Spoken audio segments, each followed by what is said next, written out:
Morning students, मैं हूँ राकेश और आर फिजिक्स में आपका स्वागत है। आज बच्चों हम बात करेंगे by induction method of charging में हमारा लास्ट मेथड बच गया बच्चों, वो है बाई इंडक्शन। अगर बच्चों आपने मेरा चैनल सब्सक्राइब नहीं किया है तो प्लीज़ सब्सक्राइब करें, लाइक करें एंड शेयर करें। और वीडियो को समझने के लिए, कॉन्सेप्ट को समझने के लिए वीडियो को एंड तक देखें। तो चलो बच्चों, अब हम चल रहे हैं बाई इंडक्शन मेथड पे। That is another important method to charge a body, that is by induction. By induction तो मेथड ऑफ चार्जिंग में बच्चों हमने बाई फ्रिक्शन पढ़ा, बाई कंडक्शन पढ़ा। अब हम पढ़ने वाले हैं बाई इंडक्शन मेथड, जो बहुत ही इंपॉर्टेंट है। इंडक्शन का मतलब होता है इंड्यूस। फॉर एग्जाम्पल मैं आपको टीच कर रहा हूँ, टीच मतलब पढ़ा रहा हूँ, ये नहीं कि छेड़छाड़ कर रहा हूँ, वो वाली बात नहीं है। तो इंडक्शन का मतलब होता है कि किसी में इंड्यूस कर देना। सपोज करो मैं आपको टीच कर रहा हूँ, तो क्या होगा, मैं फिजिक्स पढ़ा रहा हूँ और आपके अंदर फिजिक्स के कुछ कॉन्सेप्ट इंड्यूस हो जाएंगे, आपको फिजिक्स समझ में आ जाएगी। इसका मीनिंग ये हुआ बच्चों, मैंने आपके अंदर फिजिक्स इंड्यूस कर दी है। तो इंड्यूस के लिए फिजिकल कॉन्टेक्ट का होना जरूरी नहीं है। हम एक गैप पे रह के भी एक बॉडी के अंदर चार्ज इंड्यूस कर सकते हैं, दैट इज इंडक्शन। इंड्यूस करना without any physical contact. By friction में रबिंग को देखा, बाई कंडक्शन में हमने क्या देखा, कॉन्टेक्ट देखा। तो बाई इंडक्शन में बच्चों सपोज करो आपके पास बॉडी ए है, ये बॉडी ए है and body A having charge Q।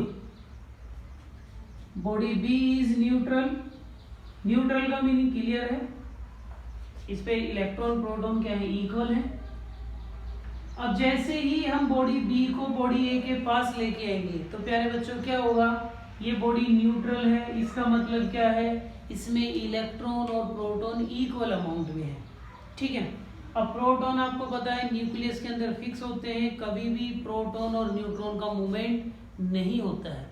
Movement हमेशा किसका होता है प्यारे बच्चों, सिर्फ इलेक्ट्रॉन का होता है। तो जैसे बॉडी बी को बॉडी ए के पास लेके आएंगे तो इसके जितने भी इलेक्ट्रॉन्स हैं वो सब ए की साइड अट्रैक्ट हो जाएंगे। अब ये जो इलेक्ट्रॉन्स जिन भी एटम से निकल के आएंगे उन सभी एटम पे इलेक्ट्रॉन की डेफिशिएंसी हो जाएगी, इलेक्ट्रॉन की कमी हो जाएगी।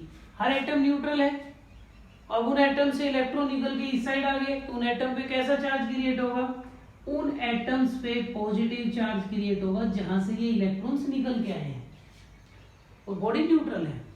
सेकंड स्टेप में क्या करना है, फर्स्ट स्टेप ये हो जाएगा, इंड्यूस हो गया चार्जेस, अपोजिट चार्ज इंड्यूस हो जाएगा बच्चों। पॉजिटिव बॉडी है तो इधर नेगेटिव इधर पॉजिटिव। सपोज करो ये नेगेटिव बॉडी होती तो इधर पॉजिटिव आ जाता है, इधर नेगेटिव। सेकंड स्टेप बच्चों क्या करते हैं, ये ए है, ये ध्यान रखना है इसमें फिजिकल कांटेक्ट नहीं होगा। सेकंड स्टेप में हम क्या करेंगे, बी के सेकंड वाले पार्ट को अर्थिंग करेंगे। अर्थिंग करने से क्या होगा, कई बच्चे ये सोचते हैं कि पॉजिटिव चार्ज अर्थ में चला गया, नहीं, अर्थ से इलेक्ट्रॉन्स आते हैं, अर्थ से इलेक्ट्रॉन आके वो इन पॉजिटिव को न्यूट्रलाइज कर देते हैं। मैंने बार बार बोला है, साइंस में, फिजिक्स में, किसी भी मटेरियल में फ्लो हमेशा इलेक्ट्रॉन का ही होता है, करंट सिर्फ इलेक्ट्रॉन की वजह से होता है। वो एक दो केस हैं जैसे सेमीकंडक्टर में हम पढ़ेंगे, होल्स का मूवमेंट होता है, बट इनडायरेक्टली वहां भी इलेक्ट्रॉन का ही फ्लो होता है। तो इतनी बात समझ आ गई, यहाँ से इलेक्ट्रॉन्स आके इसको न्यूट्रलाइज कर देंगे। न्यूट्रलाइज करने के बाद क्या होंगे, सिर्फ इस पे नेगेटिव चार्ज बचेगा, इस पे पॉजिटिव। अर्थिंग को भी रिमूव कर दो। अब हम अर्थिंग को रिमूव कर रहे हैं, अर्थिंग को रिमूव कर दो, ये सिचुएशन हो गई। अब बॉडी को सेपरेट कर दो, अलग अलग कर दो।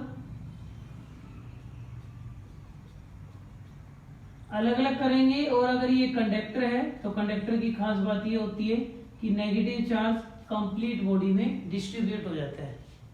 इसमें मेन पॉइंट क्या है, इस पे चार्ज Q है तो इस बॉडी पे कितना इंड्यूस होगा ये डिपेंड करेगा कि ये कंडक्टर है, इंसुलेटर है, सेमी कंडक्टर है। ये तो हमें पता ही, इस पे प्लस Q है और इस पे इंड्यूस चार्ज है।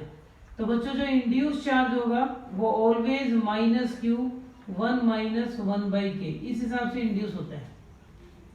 इंड्यूस चार्ज का वैल्यू 1 माइनस 1/k होता है, मतलब कि क्यू, ये माइनस का मतलब क्या हुआ, हमेशा अपोजिट इंड्यूस होगा, पॉजिटिव है तो नेगेटिव, नेगेटिव है तो positive. k is a dielectric constant, इसको आगे पढ़ लेंगे हम, डाइइलेक्ट्रिक कांस्टेंट। तो बच्चों ये मेथड है बाय इंडक्शन। अब आप सोच रहे होंगे सर इसका कोई एग्जांपल तो बताओ। आप एग्जांपल देखो, आपने देखा होगा कि बहुत सारे, जैसे कि आपके पास कोई पेपर होता है, उस पेपर के हम छोटे छोटे पीस कर देते हैं, और उन पीस को जब हम पेन या मार्कर से ऐसे करते हैं तो वो अट्रैक्ट होते हैं, इज इट? तो वो अट्रैक्ट क्यों होते हैं बच्चों? जैसे ये पीस ऑफ पेपर है,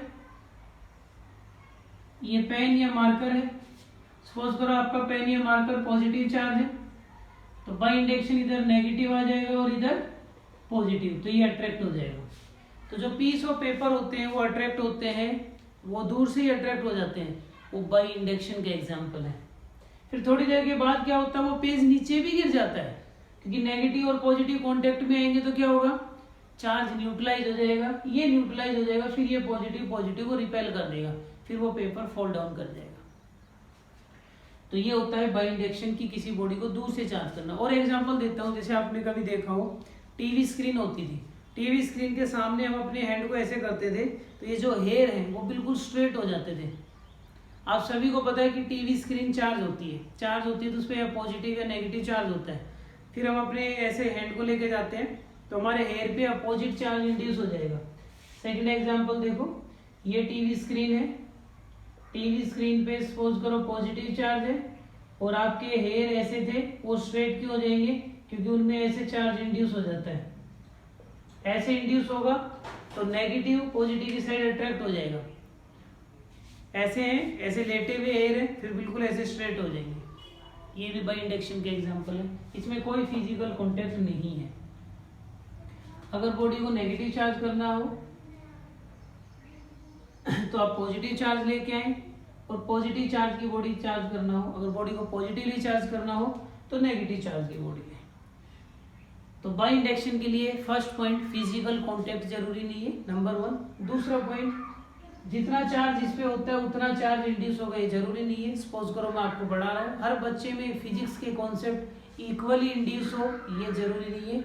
किसी को 50% समझ आएगा, किसी को 60% समझ आएगा, किसी को 70% समझ आएगा, किसी को 80% समझ आएगा, तो वो भी जरूरी नहीं है कि समझ गए मेरी बात को। तो जो इंड्यूस चार्ज होगा वो हमेशा इसके इक्वल या इससे लेस रहेगा। Induce charge always less than equals to initial charge. Minus ये शो कर रहा है कि पॉजिटिव होगा तो नेगेटिव आएगा, और ये डाइइलेक्ट्रिक कांस्टेंट मटेरियल की प्रॉपर्टी है, ये डिसाइड करेगा कि कितना इंड्यूस होगा। सपोज करो एक एग्जांपल से बता देता हूँ, k का वैल्यू 2 है तो कितना इंड्यूस होगा,